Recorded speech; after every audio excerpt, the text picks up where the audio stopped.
In today's video, how John went from looking like this to looking like this in 12 weeks. All right, guys, in today's video, I got my man John here. Good to see you, John. Good to see you, Paul. It's been a while. John lives here in Tampa. He's one of the coaches for Pro Physique, and I'd say once a year, pretty much, you've been dieting down and kind of getting shredded, right? Yeah, every couple of years, I usually get back down to just see what I look like. And you turned 62 this year? 61 this year. So John's 61, and I think it's interesting because when I expect to train with John, I'm thinking, okay, we're probably doing a lot of machines. But the first thing I notice is free weights. Yeah. So I mean, is that something that you philosophically just feel is best for building muscle at any age, or is that just something you prefer? Something I prefer, yeah. I've always done free weights, barbells and dumbbells mostly, and that always worked for me when I was younger, so I continue to do it now as I get older. Yeah. I can still do it. You know, I don't have, thank God, many joint problems or many issues, so I can still usually do mostly free weights. So. Well, and today we did a chest and shoulder day, but I also watch John's content, and even when you do legs, you know, you're doing like heavy, like stiff leg deadlifts, you're doing heavy leg presses. I mean, it's not as if you're just going through the motions on some machine. So walk me through, you mentioned you were doing a deload this week, so walk me through kind of your philosophy on training just as you progress. Yeah, I believe that in order to grow the muscle, especially as we get older, you know, we talk about getting older, I think you really have to kind of force the muscle to grow. You got to really stimulate it to grow. Yeah. I think some people, when they get older, they kind of pull back. They're like, well, I'm older now, I don't want to train too heavy, you know, and they don't push it that hard. I don't believe in that. I still believe in pushing the muscle as hard as I can in order to keep the muscle, you know, or even grow the muscle. Yeah.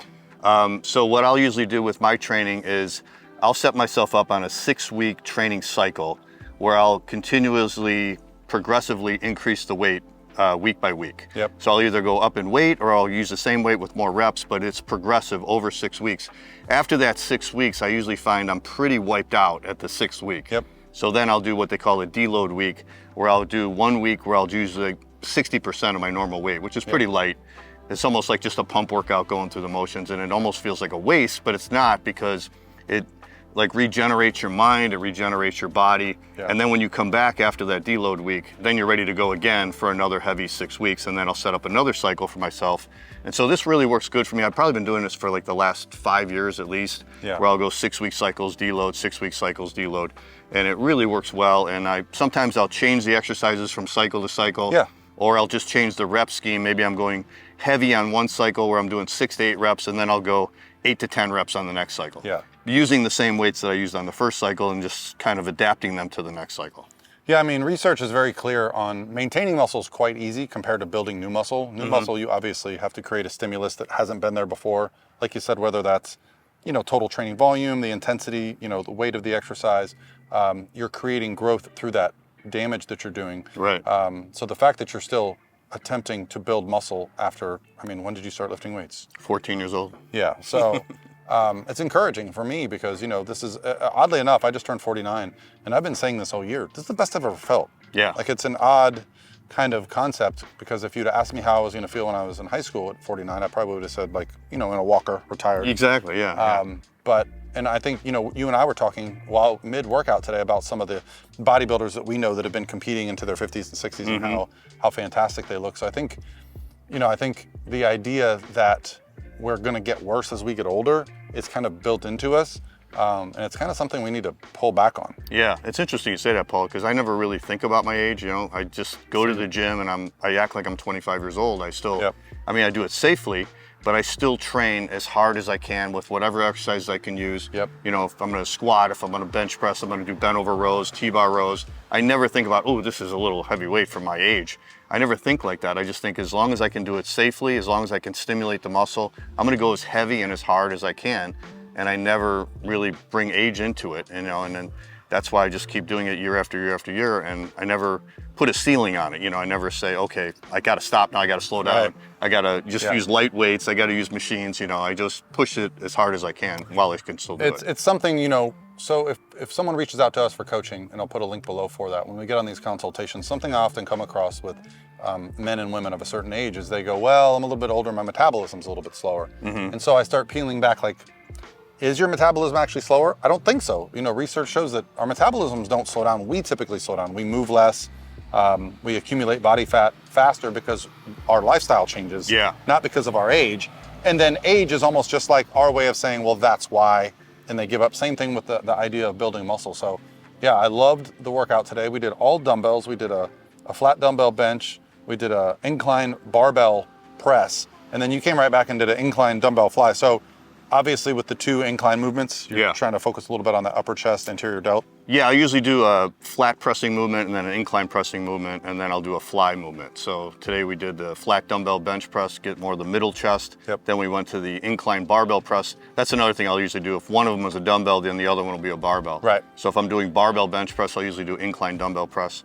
Today we did dumbbell bench press, we did incline barbell press, and then we went to incline flies, which again gets the upper chest. I love dumbbell flies. I think it's a great mass builder for the chest because it's kind of an isolation movement, but you can still use pretty heavy weight. You know, it's not like a cable fly, you know, where that also is an isolation movement, but I think you're limited on the weight you can use. Well, and with the dumbbell, it's heaviest at your most stretched. So you really feel it pull at the start there, and then it kind of eases up as you come in, so you are getting that really good stretch. And then it lends itself, you know, we did some dips after that, and I think that warms up the shoulders. Then we went right into some shoulder movements. But again, these are big movements. You know, an Arnold press is kind of a, you know, multi-planar like shoulder press. Is that, do you ever focus on any other shoulder movement? Is that your favorite press? Oh yeah, I always do a pressing movement. So I might do the Arnold press, I might do a standing barbell press, which is another great compound movement. I might just do seated dumbbell presses. Sometimes I'll do press behind the neck with the barbell. So yeah, some kind of pressing movement. And then the Arnold press is great for the side delts as well, because you're starting with your arms in front, and then the first half of the movement is kind of like a lateral raise. The second half is a pressing movement. So then right after that, we go into the side laterals, because the side laterals or the side delts are already warmed up. So then we do the side laterals to get the side delts. Well, and I like that we did them seated. It takes some of the momentum out of the movement. You can really isolate. I think a lot of people with the medial delts, I see people using a lot of weight, but they're swinging it so much and they're shrugging it. So it's funny, I've always found that women have better medial delts on the whole as men, because I've heard you say that before, they're so focused on the execution of the exercise. Whereas, you know, I can say I'm guilty of this too. I'm more interested in picking up a weight, not so much anymore, but but I will say, excellent pump today. You know, I think great chest and shoulder day. So let's talk about your training split. As you know, if we're coming at this from a concept of, you know, somebody that's 60 years old now, they might not have 40 years of training history under their belt, but like, what's your current training split? I'll usually do chest and triceps and calves. Today we did chest and shoulders, but I'll usually do chest, triceps, and calves. That's usually on Monday. Tuesday I'll do legs, and I'll do abs with legs, and I'll do quadriceps and hamstrings. Then I'll usually take a day off. Then I'll come back, I'll do shoulders with traps and calves, and then I'll do back and biceps together. What I've also been doing, Paul, the last year and a half or so, is I've been incorporating like a second workout for some of my body parts. So all my workouts are very heavy, usually 3 or 4 exercises, 3 sets each, pretty heavy compound movements. But the second workout is a little bit lighter, maybe 8 to 12 reps.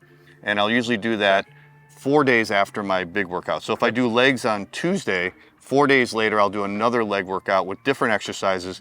This one, like 10 to 15 reps, a little bit higher in reps, just to stimulate the muscle, not to really tear it down as much as the first workout did. And then 3 days later, I'll go back and do my regular heavy workout. I saw an interview, I think you did, with exercise scientist, I can't remember his name, but he was saying exercise or body part frequency is important. So frequency is important, and the principle you're using is something I learned from Lane called nonlinear periodization. So you're periodizing the body part twice in the same week. So if you're doing like a heavier style of training or a power rep range, 5 to 8 reps one day, and then the next time you're going to the hypertrophy rep range, which is like 12 to 20, you know, and you're alternating that, you know, so you're progressing, but in a non-linear fashion. It's really the first training program that I got from Lane Norton that I noticed a lot of progress on. So it's for me, for bodybuilding purposes, that's probably my favorite approach to training. Yeah, because before I was just training every muscle group once a week, and sometimes I would be sore. If it was a real heavy leg workout, I might be sore for 4 days, but then I'm waiting 7 days to train it again. So I found that I could push it a little bit more and add in that second workout. So I do it for chest and triceps, I do it for legs, and I do it for calves also. So not for shoulders, not for back and biceps, but I do it for almost all the body parts. And I think it really helps. It's pushing it a little bit more than I was. I think I was relaxing too much a little bit, you know, so now pushing it there is evidence that suggests that multiple times training per week stimulates muscle protein synthesis more, especially as you become more advanced to training. I think early in our early training days, that once a week was plenty to stimulate growth and then allow you to recover. But you know, if you're an intermediate to advanced trainee, I would highly suggest trying to train a muscle group twice a week. Yeah. This doesn't mean you need to be doing tons of volume in those sessions. And in fact, I find that you can get away with a little less volume if your intensity is good, and then you're recovered for that next session. So yeah. And what's interesting too is they have at this Powerhouse gym here, they have an in-body scan, which measures your body fat and your muscle mass. Okay. And I've been dieting now for about 4 months, a little over 4 months. And when I started my diet, like a month in, I started doing the in-body scan once a month. Okay. And I've noticed I've put on muscle as I'm losing fat. So that shows me that my training is good, it's productive, because it's not just holding on to muscle. As you know, when you try to lose body fat, it's hard to even hold on to muscle. So usually you lose a little bit of muscle.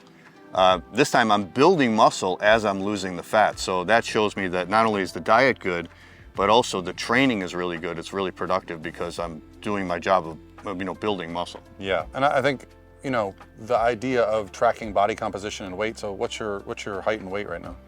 5'8", about 198. Yeah, I mean, John is a former world champion bodybuilder, so it's not a surprise to me. You obviously have very good genetics. You've also been doing this for many years, but still exciting to get in and try some new exercises, progress, you know, come in and hit some PRs, you know, get on a machine that tells you that you're adding muscle. And I think a lot of people don't realize the value of setting some goals. You know, for us, getting on a bodybuilding stage really made our diets and our workouts better. And even at this point, you know, you're setting up photo shoots. You know, is there anything else you do to kind of keep yourself motivated? No, I mean, every so once in a while, like you said, I'll just get the urge to just diet down, you know, get tired of being fat and diet down and see what I look like. Yeah. Especially as I get older, like, what do I look like at this age? What do I look like at this age? Yeah. And I'm really happy that I'm kind of holding back father time and I'm kind of staying the same. And, you know, those body fat tests that we do, that's been really motivating for me, because now I'm really motivated to stay on the diet. I'm really motivated. Twice before you put something in your mouth. Yeah. And I make sure my training is very hard, because I'm shooting for that next goal of doing that body fat test again. I want to put on muscle or not lose muscle. Just like checking with a coach. That's the first thing I remember about hiring my first coach. Was it was like on the weekends when I would usually lose my shit, I'd have a check-in on Monday. Right. Like, I don't want to ruin my check-in. Right. And so you got to find those. And this is the one thing, and I know you coach some of our people that do the Transformation Challenge. Yeah. And so for not everyone wants to do a bodybuilding show or a photo shoot, we offer a Transformation Challenge that'll be in the beginning of the year, where we give away $25,000. But the community and the idea of giving everybody a 90-day deadline, you know, we see some incredible transformations in there. So finding your motivation, obviously finding good resources of information, which you guys are on my channel, so hopefully you find this valuable. But really, like, those are the keys to continuing, and remove those limitations. You know, don't say I shouldn't do dumbbells, I shouldn't do barbells. You need to be safe. You need to know what you're doing. Obviously, John and I are professional bodybuilders at this point. We know what we're doing, but I mean, John's, you know, 12 years older than me, and I admire this guy, and I'm looking forward to, you know, continuing to evolve for the next decade. Because, you know, honestly, when I was young, you were the guy in the gym that I looked up to, not the young guy that was, you know, lifting all the weights. I would see the guys that were my dad's age and be like, man, that's awesome. You know, that to me is much more impressive. So it's just a number. Yeah. All right, guys. Well, hopefully you enjoyed this content. Comment below if you want to see more content with me and John. We both live in Tampa. He's still dieting, so maybe we could come get a leg day with John. That'd be fun. Yeah, that'd be great. Yeah. All right. Talk to you guys tomorrow.